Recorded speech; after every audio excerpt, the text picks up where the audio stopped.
ลงมาก่อนลูกลงมาก่อนขอห้องลงมาก่อนลูกลงมาก่อนลงมาสั้นละสั้นละสวย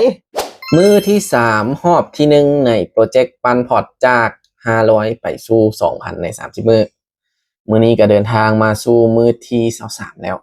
ซึ่งในมือวานเนาะมือที่22ก็คือว่าเก็บได้ตามเป้าตอนนี้คอยอยู่ที่หน้ากระดานเทรดของ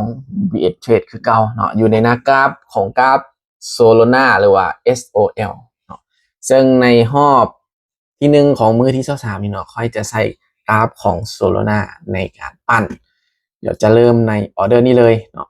ตอนนี้แนวโน้มกำลังเปลี่ยนขาลงอยู่เนาะไม่นี่ค่อยจะตามแหงขายลงไปก่อนเนาะตอนนี้นี่มีแหงซื้อเข้ามาได้นึงเนาะแต่ว่าไม่นี่ค่อยจะจัดไปที่ออเดอร์เซลล์หรือว่าออเดอร์ขายมาเบิ่งกันว่าออเดอร์แรกของมือที่23เจ้าวินให้ค่อยได้หรือบอซึ่งตอนนี้นี่กำลังลงแบบงามๆเลย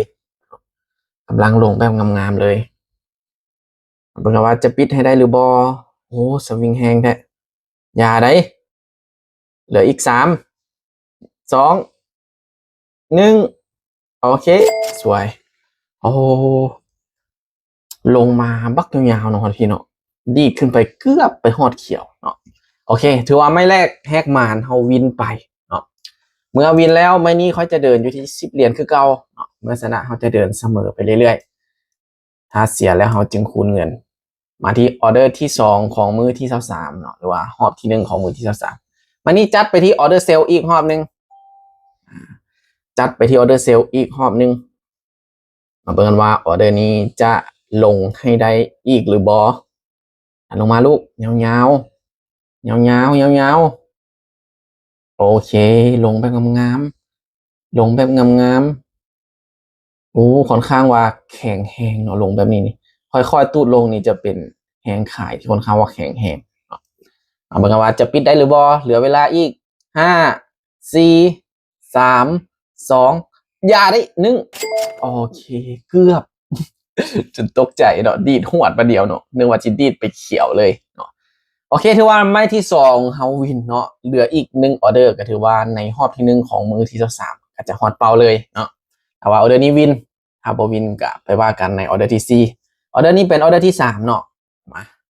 ออเดอร์นี้ค่อยจะเกี่ยมออเดอร์เซลล์อีกคือเก่ามาไม่นี่จัดไปที่ออเดอร์เซลล์อีกรอบนึงหรือว่าขายไปอีกรอบนึงมาเบิ่งกันว่าออเดอร์ที่3จะวินให้ค่อยได้หรือบอถ้าว่าออเดอร์นี้วินได้ก็ถือว่าค่อยจะบรรลุเป้าเลยทันทีในรอบที่1ของมือที่23มาลุ้นน้ำกันว่าออเดอร์นี้จะปิดเป็นออเดอร์ขายหรือว่าออเดอร์เซลล์ได้หรือบอเนาะนี่เห็นในคอมหน่อยไงโอ้ทูขึ้นไปแท้โอ้ทูขึ้นไปโคตรแหงเลยดีดบาดเดียวเนาะวันนั้นเห็นตอนดีดซ้ำเนาะเสียดายเนาะจะวินให้เลยก็บ่ได้เนาะถ้าวินก็ถือว่าฮอดเป้าเลยมาบ่เป็นหยังเนาะเมื่อพลาดแล้วมื้อนี้ค่อยจะคูณเงินมาเป็น15โอ้คือเมื่อวานเลยเนาะ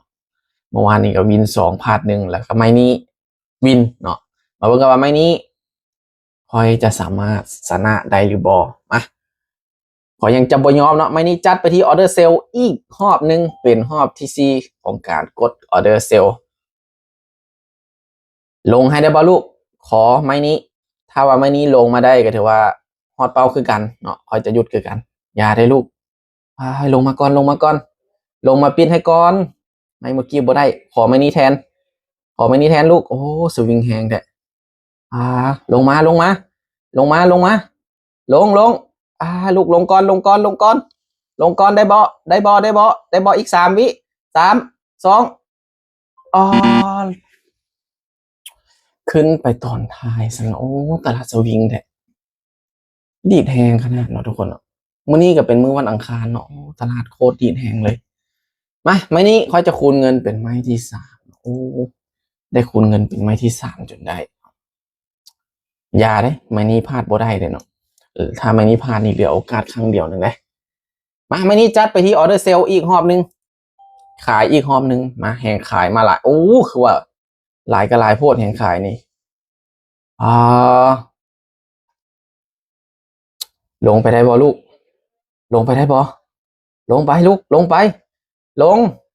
ลงมาลงมาลงมาอย่ากลับขึ้นไปลงไปลงไปลงไปเลยลงไปเลย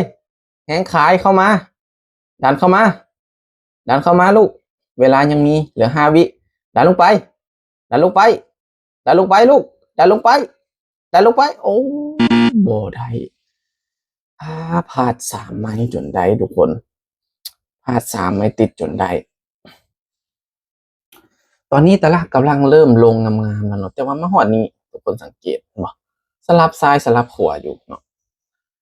เดี๋ยวจะกลับไปเบิ่งกราฟของดอสคอยก่อนกราฟที่คอยมักเทรดเนาะโอ้ตอนนี้ก็บ่งามปานใดเนาะแต่ว่ากำลังเริ่มเป็นเทรนละออเดอร์สุดท้ายในการคูณเงินเนาะค่อยจะใช้กราฟดอสคอยเนาะเป็นกราฟที่ค่อยเทรดประจำเนาะเทรดทุกมื้อวันนี้ค่อยจะคูณเงินมาเป็น65เนาะเหลือโอกาสครั้งเดียวเท่านั้นถ้าว่าพลาดก็ถือว่าค่อยก็จะได้สต็อปลอสเนาะหรือว่าหยุดในมือที่23เนาะมาเบิ่งกันที่ออเดอร์นี้เลยถ้าบ่มีหยังเปลี่ยนแปลงค่อยจะออกในออเดอร์นี้เลยเนาะถ้าว่ามีแฮงขายเข้ามาแท่งนี้เนาะค่อยจะเกี่ยมเซลล์ถ้าว่าบ่มีแฮงขายเข้ามาก็คือค่อยจะรอก่อนเนาะรอก่อนแถวนี้มันเป็นสลับแถวนี้เป็นสลับโอ้เป็นแดงเป็นแดง7 ออเดอร์เลยมาเขียวออเดอร์เดียวเนาะอันนี้ผ่านไปก่อนไม่นี่ผ่านไปก่อน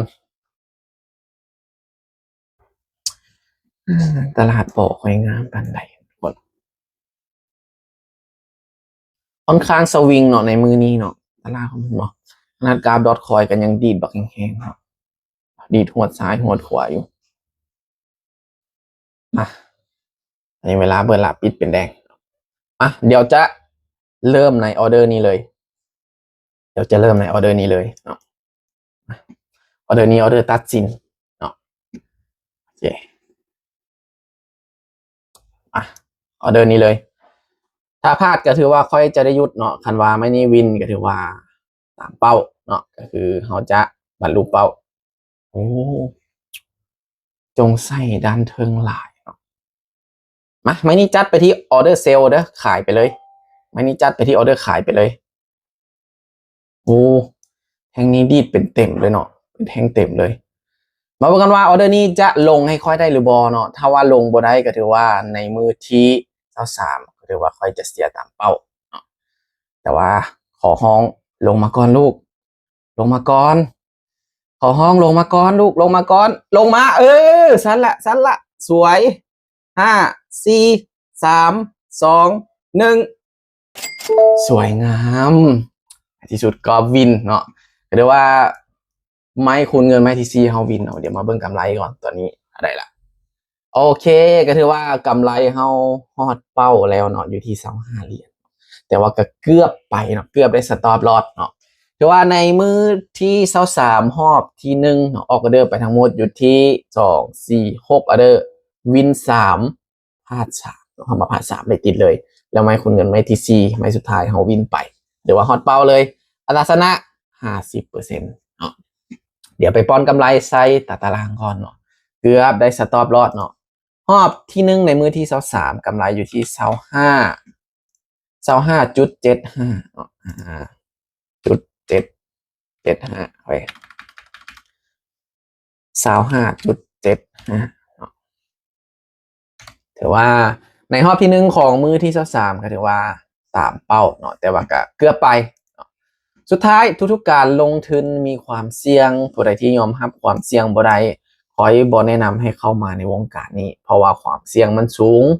ผู้ใดที่ยอมรับความเสี่ยงได้อยากเข้ามาศึกษาเรียนรู้แต่ว่าบ่ฮู้ว่าจะเริ่มต้นจังได๋สามารถทักเข้ามาปรึกษาแลกเปลี่ยนข้อมูลกันได้ไปพร้อมให้คำแนะนำสำหรับคลิปนี้บ๊ายบาย